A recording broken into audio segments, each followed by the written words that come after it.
Hello and welcome to your workshop on how to cut and install baseboards. I'm Mike and I'm joined by Ron, and together we'll walk you through the steps involved in both removing and replacing old baseboards. It's a project that just about any DIYer can take on. So here's the rundown of what we'll be covering in today's workshop. Measuring and planning, preparing the work area, removing those old baseboards, planning for your cuts, cutting, installing, and the final touches in order to make that room pop. Now let's focus a little bit right here at the beginning on measuring and purchasing your baseboards. The first thing you'll need to do is measure each wall and section of wall where the baseboards will be installed, including closets. This will give you the total length you will need to cover with your new baseboards. Basic baseboards are usually sold in 16-foot lengths. So give some thought to not only how many individual baseboards you're going to need for your project, but also how they'll be divided up throughout the room. For example, here's a diagram of the room we'll be working on in this workshop.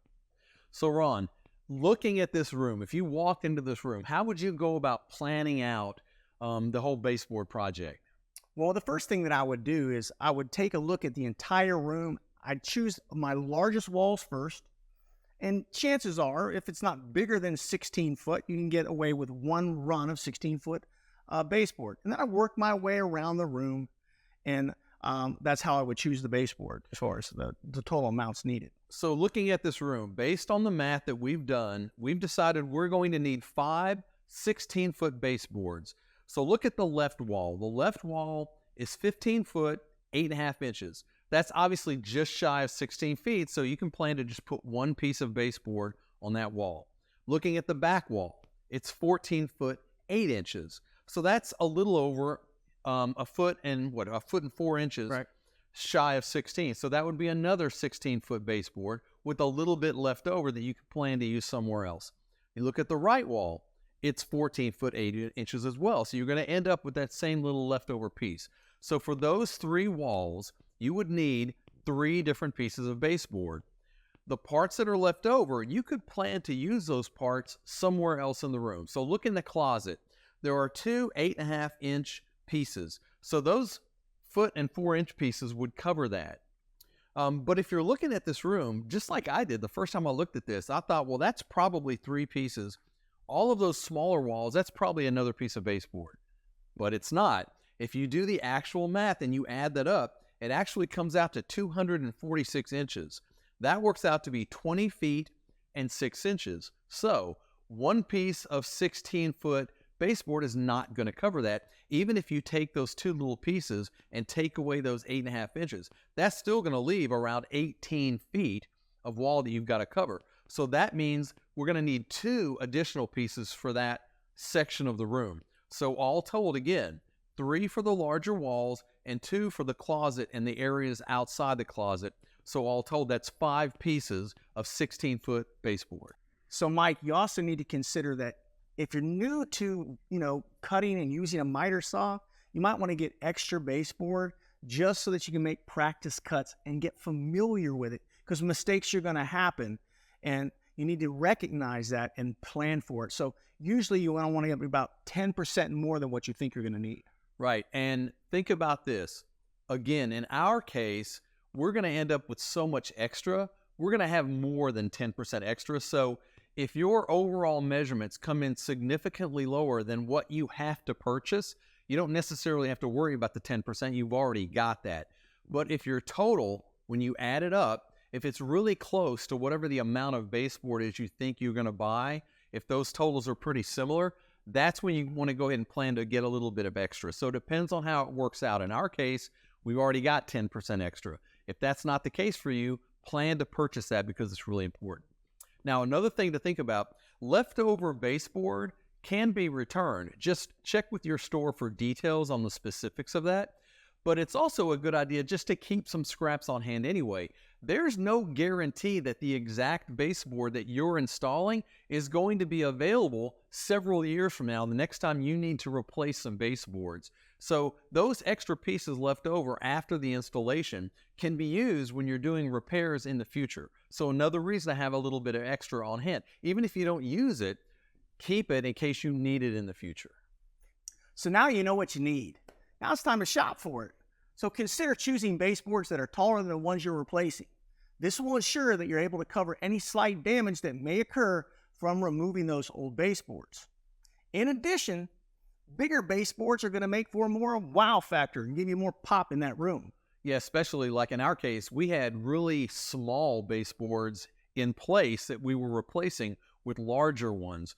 So, the bigger the baseboard, the bigger you're going to notice it, the more of an impact it's going to have on the overall look of the room. So something to think about.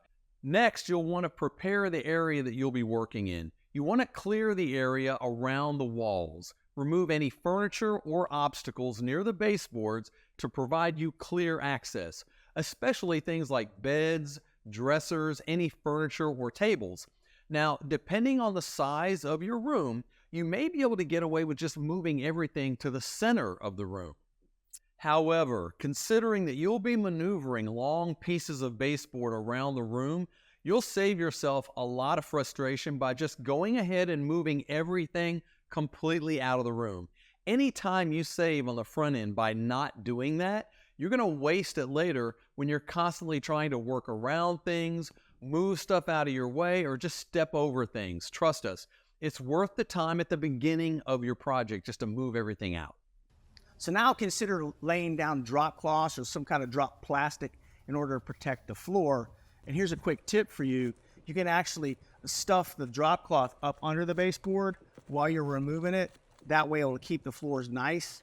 Also on the back end, you can put that drop cloth back down after you get the new ones installed, Mike, because that will keep it nice and clean for whenever you're actually doing any kind of touch-up painting or painting them.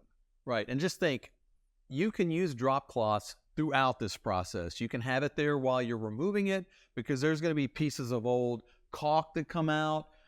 If you scrape off some of the adhesive that maybe is behind there, those little chunks might fall down. Those are going to be there. And then when you install the new one and start to do your touch-ups, you're going to have other issues. So again, you can put them down throughout the process. You may have to remove them, or they may work loose when you're taking the baseboards off. They may get in the way when you're putting the new ones on. You may want to move them temporarily, maybe put them back, but just know drop cloths throughout this process can help you not only protect the floor that's underneath it, but also speed up cleanup, because all that stuff you're going to eventually have to clean up anyway. Most of it's going to end up on the drop cloth. Make it a little bit easier to get that out of there when you're done. Now, to remove your old baseboards, you'll first gather the necessary tools and materials: a pry bar or molding removal tool, a putty knife, a hammer, a utility knife, and a small block of wood. So use a utility knife to score the caulk that you see at the top of the old baseboards. Go deep enough to get through all the caulk. You can also use a putty knife to get a little deeper behind the baseboards in case they're being stubborn or they're held on by any kind of additional adhesives. And if you don't work all the adhesive and all the caulk loose, you're going to end up damaging the drywall. It's going to actually pull some of that paper off the drywall and pull those as you're pulling those baseboards off the wall. Yep. Now, if that happens, don't worry. You can repair those spots later before installing the new baseboards. But that's just an extra step you can easily avoid. If your baseboards have quarter round at the bottom, you'll obviously need to remove those as well and replace those at the end. Now, our room doesn't have any, so we didn't have to worry about that. One more tip: get yourself some knee pads for this project. Your knees will thank you later, and you'll thank us, trust us, because we tried doing some of this without knee pads. It wasn't a lot of fun. Those knee pads make a huge difference on your knees, and you're going to be on your knees throughout this process. It really does help. Now next, you're going to pry off all your baseboards. Starting on an outside corner, work to slowly insert the flat edge of the pry bar or the molding removal tool between the baseboard and the wall. If you find it hard to get started, you can gently tap the tool with a hammer to create a gap between the baseboard and the wall. Place a small piece of wood behind the pry bar against the wall as you work the baseboards loose. This will help prevent damage to the walls by distributing the force of the tool across a larger surface of wall, preventing dents and punctures. Now, carefully pry the baseboard. Continue to work your way around the room using the pry bar and slowly and carefully pry the baseboards away from the wall. Working along the length of the baseboard, insert the pry bar every few inches. Then you want to loosen the nails. As you pry these baseboards loose, you'll find that they're usually attached with nails and adhesive, and if the nails are present, use the pry bar to loosen them from the wall. Most should be driven into wall studs and will be a little bit harder to remove than any that you find that are maybe just driven into the drywall itself. Now, if some are stubborn or you find patches of adhesive, try to score through that with your utility knife or your putty knife and try to avoid damaging that drywall. Take note of where the nails are located in your wall studs and mark their locations with painter's tape. To ensure your new baseboards are installed securely, you want them attached to studs as much as possible. If you are unsure, you can use a stud finder to identify and mark the location of the studs. You'll need to do this eventually anyway, so it's a good idea to identify them now. Once the baseboard is sufficiently loosened, carefully pull it away from the wall and remove it. You can hold on to those and use them when cutting your baseboards. We'll talk a little bit more about that in a second. Now, if you do decide to discard all of your old baseboards at this point, just be sure and check with your local trash collectors for specifics on how to do that. You may not be able to just leave them out with your garbage the way they are, like big long pieces of baseboard. What you're probably going to want to do is cut them up into small pieces and just put them in garbage bags and put those in your can. They're more likely to pick those up if you do it that way. Remove any leftover nails with pliers. If you find that you can't get a nail pulled out, you've got a couple of options. You can just cut it flush with the wall and kind of leave it there. You can also use a nail set to kind of push it all the way into the wall so you don't see it anymore. This will be covered up by the new baseboard.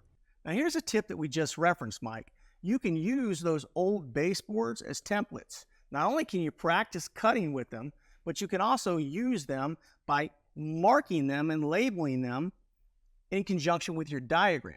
Then you can take those old baseboards over to your saw.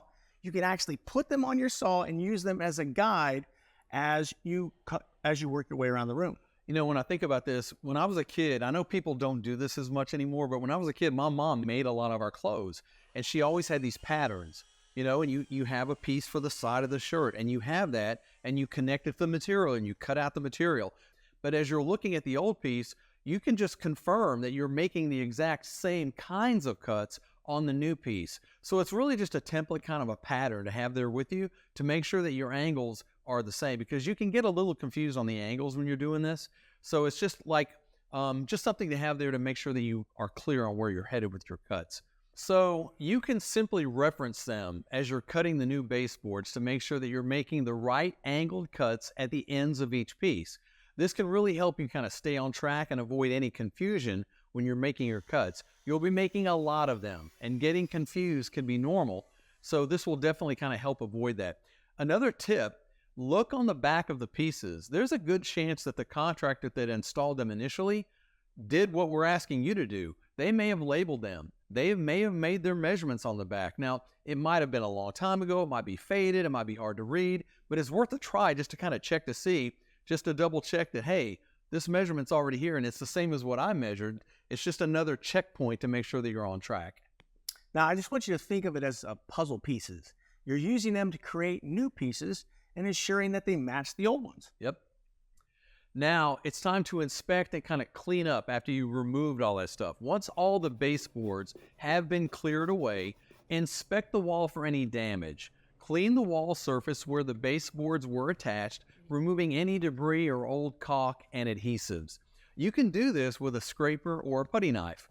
Repair the wall, any kind of damage that's needed with spackle, let that dry, sand it, and smooth it off. Now, it's important to remember, Mike, this doesn't have to be perfect. Remember, it's going to be covered up by the new baseboards. You just don't want any bumps to interfere with the new baseboards laying flat against the wall. Now you want to measure your angles. Before cutting any baseboards, you need to first measure the angles of all your corners. You may want to start with a hidden corner, possibly maybe behind a door or inside a closet, in case the baseboards in that space end up not being quite perfect. You really won't see that corner that often, so small mistakes aren't as much of a concern there, and you're going to get better as you go along. So starting in a corner that you don't see very often, for the measuring, for the cutting, and the installing, is probably a good way to go, because again, if you make a small mistake, you're not going to see that much, and you're going to get better as you go. Now, use an angle finder to measure the angle of the inside corner where the baseboard will be installed. Then proceed by measuring all the corners both inside and outside and transferring those measurements to your room diagram.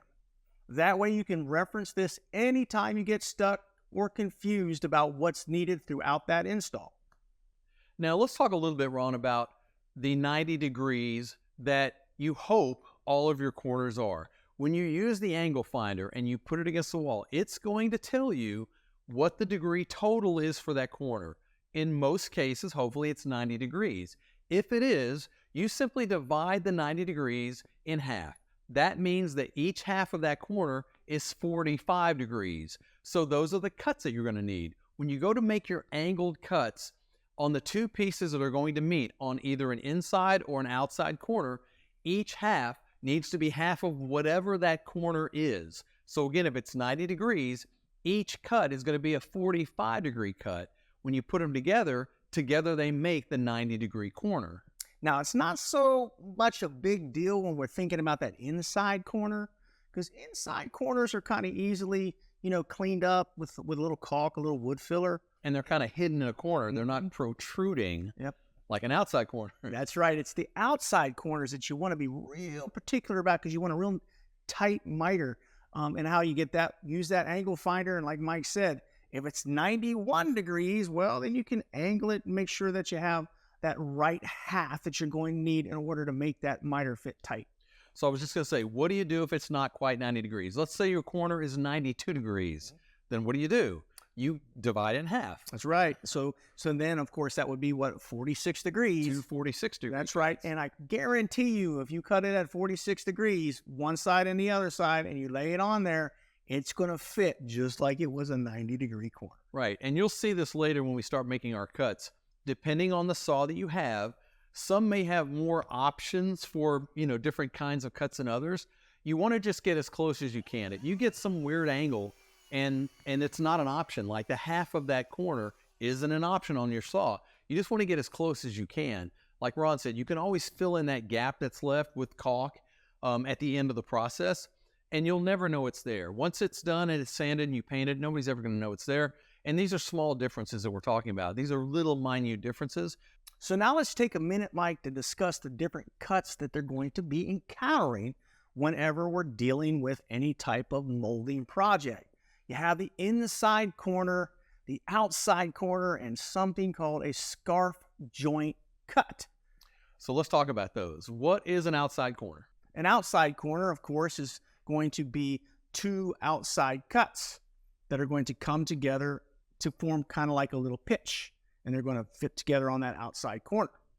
Now, the inside corner is going to be the reverse of that.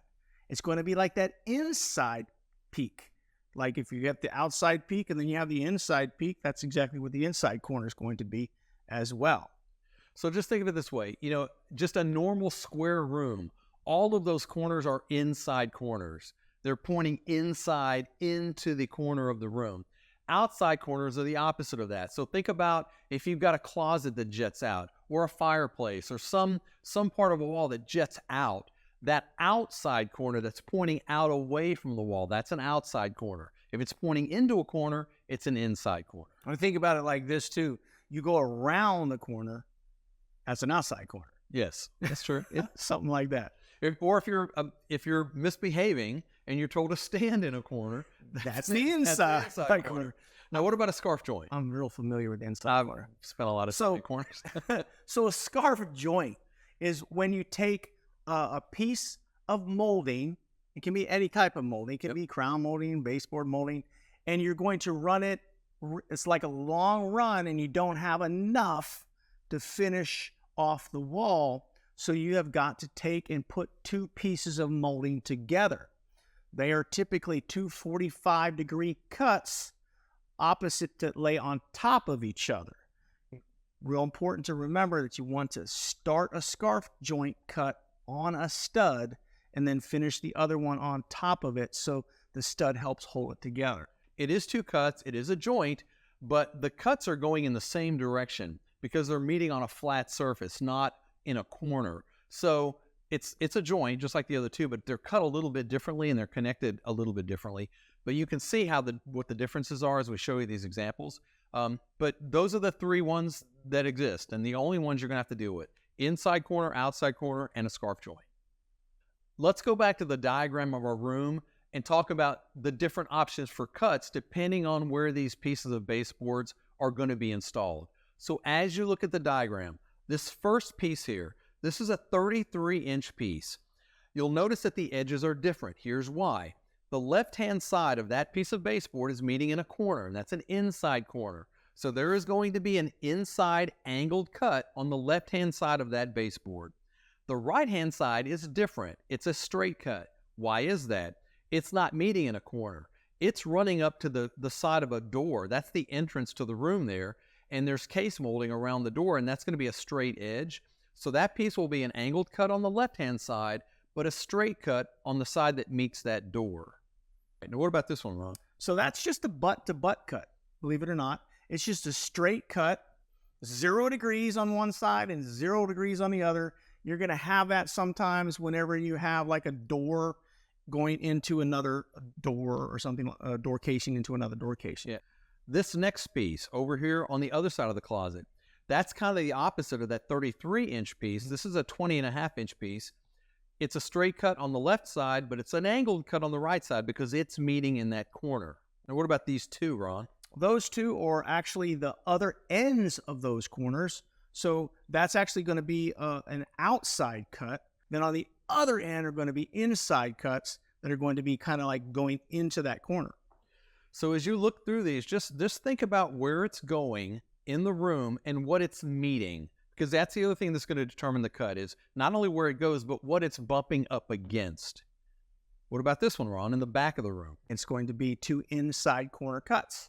So remember, those long pieces, if they're in a corner, you're going to have an inside left and an inside right. It's going to have to meet into another piece of molding. So for inside corners, you're going to measure and mark the back side that rests against the wall.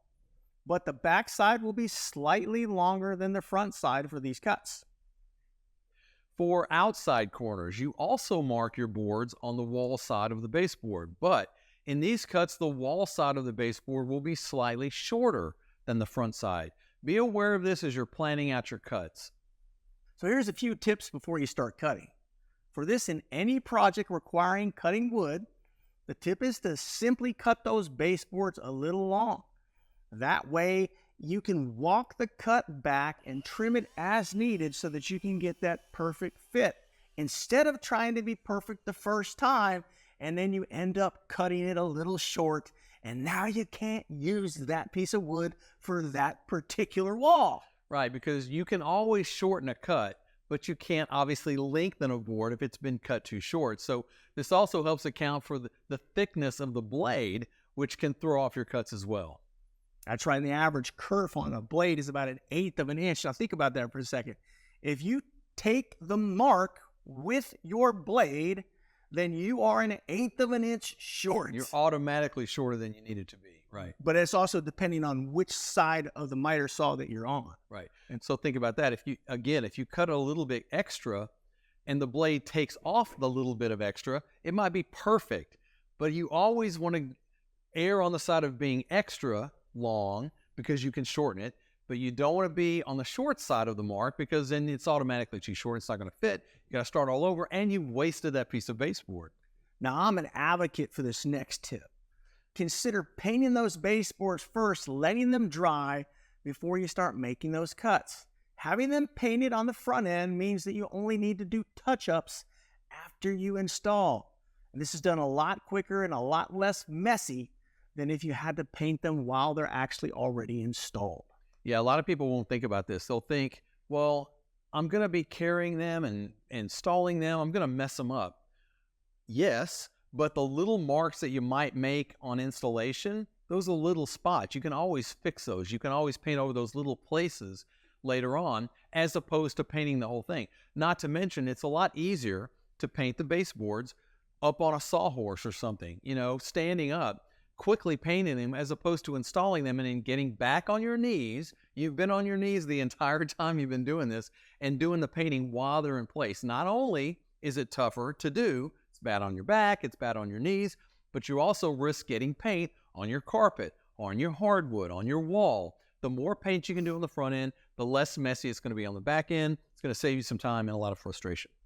Now, to be safe, you should never wear gloves when cutting with a power saw. You should always wear eye and ear protection and a face mask to prevent breathing in the dust from the saw, especially if you're using MDF baseboards, as they create a really fine dust that flies everywhere. You don't want to breathe that. Now, it's also a good idea to double check your measurements again before making your cuts.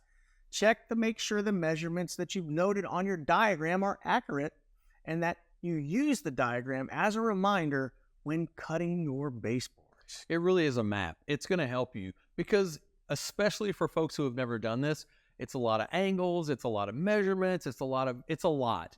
And it's easy to get kind of confused and lost. So having that diagram of the room, making as many notes as you need. You can write as many things as you want on there. Not only the measurements like we showed you on the diagram, but the angled cuts. Once you decide what they are, you can add those on there and just use that as a roadmap throughout the process. It's really going to make a difference. Now, pros and contractors tend to cut all of their baseboards at the same time and then install them all at the same time. But they're experienced. They're less likely to make mistakes. We suggest first-time DIYers cut and install baseboards one or two at a time. That way, if you make mistakes, you can learn from them and avoid making more of them. It will save you time and frustration, money, and baseboards. What you don't want to do is make a mistake and repeat that mistake 20 times and then discover it when you're trying to install them. You've wasted all the baseboard. So if you've never done it, do a couple at a time. The more confident you get, you can maybe pick up the pace and do more at a time later on. But starting out, at least, start just doing one wall, one baseboard at a time. Absolutely. Now it's time to start cutting your baseboards. Using a miter saw or a hand saw in a miter box, don't necessarily recommend it, because miter saws are going to cut much faster, much cleaner than that manual miter box and hand saws. When doing trim work, always use a blade with about 60 to 100 teeth. The more teeth on the blade, the cleaner the cut. Now, real quick, let's talk about, grab that miter box real quick. Now, if you don't have a miter saw, that's fine. You can always rent one because it's going to save you a lot of frustration and time. It's easier to use, it's quicker, and the cuts are much, much cleaner. And the tool is doing all of the work. If you're trying to use this, there are different angles on here, as you can see, but this is a manual saw. You can put your baseboard in there. You can find the angle that you need. You can change these angles based on what you're doing, but you're sawing those baseboards one by one. Fine to do that. Two things. It's going to wear you out because it's very physical. There's also, you're limited on the angles on these things. You're not going to be able to do those little fine adjustments that we talked about if you find that a corner is a little bit off. So perfectly fine if you don't have a miter saw, don't want to use a miter saw, you're intimidated by it, or you don't want to rent one. But this is going to be a lot more physical. It's going to take more time, and you're not going to be as accurate or as smooth as you would be on a miter saw. In addition to that, Mike, using a miter box, you're fairly limited on the size and the scope of your project as far as how big the baseboard is. Now, again, like we said, if you don't have a power miter saw, you can rent one at your local Home Depot store at the tool rental department. You just want to mark the lengths and cut the angles on the baseboards at both ends using a pencil and a square. You can even make notes to yourself, again, on the backs of the boards if needed. Just the more notes you need, the more notes you can do. It's fine to do that. Anything that helps you stay organized with your cuts and aware of which cuts you're making for each piece of baseboard. So next, transfer the angle of the cuts needed for your first corner to the miter saw. Again, the angle you measured in the corner where you started dividing by 2 will tell you the angle at which your 2 baseboards will need to be cut to properly align in the corner. Any 2 angled cuts in the corner must add up to the total angle measurement for that corner. And Ron, let's talk a little bit about the limitations on miter saws, because not all power miter saws are the same. There are limitations. Talk a little bit about what people might run into depending on the miter saw that they have. Okay, first of all, depending on the budget, all right, if you own a miter saw, most miter saws can be anywhere from 7.5-inch blade, 10-inch blade, to up to a 12-inch blade. The bigger the blade, the bigger a piece of lumber that you can cut. The next thing to consider is whether or not your miter saw bevels back and forth. Most just single bevel to the left, which means that if you're cutting a large piece of baseboard, you may have to flip things over. You're going to see a little bit of that. Okay, now all miter saws are going to move to the left and move to the right when cutting something vertically.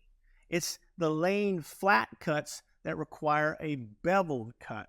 So those are things to consider too. Another thing to think about is, does it have like a laser kind of like line so you can see your cut line and put that laser right on it, so that way you know exactly where you're cutting. So this is the part of doing any kind of molding project that kind of gets people stumped a little bit. It's the most complicated thing, whether it's baseboards or crown molding, any kind of molding. It's these cuts, these angled cuts. Now, based on what Ron just said, if you've got a miter saw that only angles to the left, that's fine if you need a cut going this way. It aligns with the saw, right? But what if you need a cut going this way? Your saw doesn't go over there. It won't make that cut. What do you have to do? Since you can't make the saw adjust to this, you've got to adjust the baseboard. So Ron, talk a little bit about that. Okay, so first of all, understand this. If you're cutting something extremely large, like we were using a 5.25-inch baseboard, so I was unable to cut that in a vertical fashion. I had to lay it flat. And because I had to lay it flat, I had to use the bevel of the saw, because it would not cut all the way through the large baseboard in a vertical fashion. Now, if you have a smaller piece of baseboard, if you got 3.5 or something along those lines, you can lay it up against the fence and use the bevel, use the miter to go left and right, and you don't have to flip it over if it's a smaller piece of baseboard or smaller piece of molding. But if it's larger than, say, 5.25, when you have to lay it flat and use the bevel, once you do that, it only is going to bevel to the left. So what does that mean? The molding on the left-hand side is going to be an inside corner cut, right? And the molding on the right-hand side of the cut, as we're looking at it, is going to be an outside corner cut, right? Now think about what that cut is. That's going to be an inside left corner on the left-hand side of the saw, and an outside right corner on the right-hand side of the saw. Now, to get that match or the mate to that cut, you're going to have to flip the baseboard around and backwards and make that same cut. So if you can visualize it, again, if you need an angled cut like this and your saw goes that way, that's fine. But remember, this is the saw, this is the cut. If you want to cut this way, the saw won't go there. But if you flip your baseboard over, guess what? This cut now does align with the saw. I'm all over the place, but I hope that makes sense. You know, you want to cut like this, the saw goes like that. If you need a cut like this, you can't move the saw. You can move the baseboard to match the alignment. To make this simpler, don't get so caught up in all of that, because that can be very confusing. Again, keep track of what you need your cut to look like, and figure out how to get that cut on that saw. Regardless of the limitations, whatever you have to do to make your saw make that cut, keep your diagram in front of you and keep track of what your cut needs to look like. Finagle the baseboard to make sure that whatever the saw can and can't do, you make that cut regardless of what you're limited on. At the end of the day, ladies and gentlemen, make templates. We suggested it previously. Make templates, label the templates. When you know that's what you need in that corner, bring that template to the saw, just like we say, bring that old baseboard. If the baseboard was ruined because it broken up whenever you took it off, get templates off the product that you have, and that way you're going to know exactly what you need. Okay, so whenever you're doing like a vertical cut, what I mean by that is it's standing up. It's literally standing up. This is an arbor. So this is what actually holds the blade on. Now this is a 10-inch saw.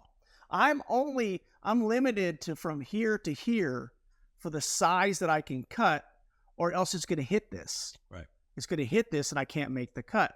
That's why I couldn't do a straight up and down cut like I typically would for a piece of baseboard, because my baseboard was bigger. So in other words, as long as your baseboard is this big or smaller, you're fine. But if your baseboard is bigger, that's when you're going to start running into that. That's absolutely correct. Yep. So again, I know that's kind of confusing. It's a lot, but once you're in front of the saw and you've got your baseboards and you're thinking through your cuts, you'll be able to figure it out. You just got to keep track of what the angle needs to be. Do whatever you got to do to get that angle on your board. But that's going to be the thing that kind of helps you through this, just focusing on the cut and what you need to do. Now, as you go through this cutting process, just take your time and double check your measurements and your angles to avoid costly mistakes. Again, you've got some extra, but there's a limit, so you want to be careful as you make these cuts. So it's super important to use a sharp saw blade to ensure clean and precise cuts, especially when working with delicate molding like baseboard. We're going to start our installation on the left-hand side of our closet, which will require 5 separate pieces of new baseboard. In this corner, the baseboard to the left on the side of the closet door will have a straight cut on the side that butts up against the door casing and an angled inside corner cut where it meets in the corner. So we cut that piece and do a dry fit. Now, since our miter saw cuts are tight and fit properly, we install this first piece of baseboard. We use a nail gun and finishing nails to secure the baseboard to the wall and place 2 nails every 12 to 16 inches at the top and the bottom of the bigger flat area of the baseboard along the length of the entire baseboard, driving them at a slight angle into the wall studs. The next piece will have 2 inside corner cuts because both ends line up on an inside corner. Both cuts are angled inwards toward the inside of the closet. It will meet and align with the first baseboard we just installed. We cut that second piece, dry fit it, and install it, aligning our nails with the marked studs. Next, after confirming our measurements for the longer back wall of the closet, we make our 2 inside corner cuts. This third baseboard will meet the second piece with a right inside corner cut and end with the other corner with a left inside corner cut. We cut and dry fit that piece in place and then begin securing it with our nails to the studs along the wall. So we ran into a small but common issue with our fourth piece. It was measured dead on correctly, but we struggled getting it into place because of a slight imperfection in the drywall next to the right side. You may run into this, so you can either try to slide it in from above, which we could not do, or you could just shorten it a bit to make it fit. If this happens, you can fix the small gap left from the extra cut when you caulk the corners at the end of your install. This baseboard met our third piece and had 2 inside corner cuts. Now our fifth and final closet piece met the fourth piece with a right inside corner where they met in the corner and another straight edge that butted into the closet door casing. Next, we move to the wall just outside the closet. We install the 20-inch piece of baseboard on the first wall, which needs a straight cut next to the closet door casing and a corner cut. Then we move to the bump out next to it. It requires 2 pieces cut for an outside corner. The first piece needs an inside right corner cut and an outside left corner cut, and will meet the baseboard at the closet wall. The opposite end requires an outside left corner cut. Now we have measured the angle of the outside corner and found it to be 90 degrees. So again, the outside corner needs 2 simple 45-degree cuts. So we adjust the miter saw to the 45-degree measured angle, ensure the blade is aligned with the marked cut lines, and make our cut. When making outside corner joint connections, you can use wood glue on both corner cuts. This will help ensure that your mitered corners are less likely to separate. Then we proceeded by nailing them into place. Then we move on to one of the large walls in the room. In our installation, we did not require any cuts in those baseboards since all three longer walls were less than 16 feet. If that's not the case in your project and you have a wall longer than 16 feet, you will need to have 2 scarf cut pieces of baseboard that will cover the length of the wall. Again, scarf joints are needed when connecting 2 pieces of baseboard on a flat wall and not in a corner. When you do this, always align your scarf joints at a wall stud so the joint can be secured into the stud where the 2 pieces meet. The lengths of each piece can vary, but try to make them as even as you can. Once you've confirmed your measurements and decided where your scarf joint seam will be, make your cuts and do a dry fit before installing the 2 baseboards. Now you're going to want to add some glue. Using glue mic in the corners or in any type of joint is going to be always a plus. But make sure that you remove any excess glue that comes out of the joint. Right, and we talked a little bit about glue on an outside corner being really important. You can use glue on any connection. It's not required, but it's always a good idea. It's just going to make it more secure. So definitely on outside corners, probably on inside and scarf joints as well. So we suggest doing it on all of them just to make sure that, your house is going to settle, things are going to move a bit. Those joints can start to pop loose a little bit. That wood glue can help prevent that over time. Yeah, it comes down to expansion and contraction. So when it gets cold, things are going to contract. When it gets warm, things are going to expand. So the glue helps keep that in check. Right. Now, you're going to repeat this basic process that we've gone through throughout the room. Checking your measurements, making your cuts, dry fitting your baseboard to ensure the lengths are accurate, and installing them. Work your way around the room, installing your baseboards one section at a time. Once all the baseboards are installed, fill any nail holes with wood filler or putty. Allow that filler to dry and sand smooth with a fine grit sandpaper. Place painter's tape on the wall at the top edge of the baseboard. This will ensure that no caulk gets on your wall. Apply your caulk using one continuous smooth bead. Apply that bead of painter's caulk along the top edges and the inside and the outside corners of each baseboard to fill any gaps between the baseboard and the wall or the floor. Now, touch-up paint. You want to touch up any caulked nail hole and paint the baseboards to ensure a seamless finish. Since we're working on carpet, we want to use our putty knife to push a plastic wrap or a plastic drop cloth under the baseboard. Doing this will ensure that we get no paint on the carpet. So there's some other tips to tell you. It's often helpful to make sure that you take some test cuts on scrap pieces of baseboard to ensure accuracy of the measurements and or the adjustments before cutting the actual baseboard. Take your time and double check your measurements and angles to avoid costly mistakes. Use that sharp saw blade, like I said before, to ensure those clean and precise cuts, especially when working with molding like baseboard. Mark the angles on your baseboards using a pencil and a square, ensuring the mark is on the side of the board that will be cut away. That accounts for that extra part that we've talked about. Mark the waste piece with an X just to keep yourself straight. Carefully align the blade of the miter saw or the saw guide of the miter box with the marked angle. How to install baseboards when the floor is not level. You've got a couple of things that you can do. Sometimes your floor, just like your walls, aren't exactly level. What are some of the things that we can do? Well, the first thing we can do is we can shim it. So if the floor is significantly uneven, you may need to use shims to level the baseboards. Place the shims underneath the baseboard when necessary to ensure that they sit level on the floor. Use a level to make sure that the baseboard is straight vertically as you nail it in place. Now keep this in mind, when you do that, you're going to probably need to use some kind of quarter round or shoe molding because you're going to see a gap underneath that baseboard, and that is because you have that uneven floor or that bump or hump in the floor.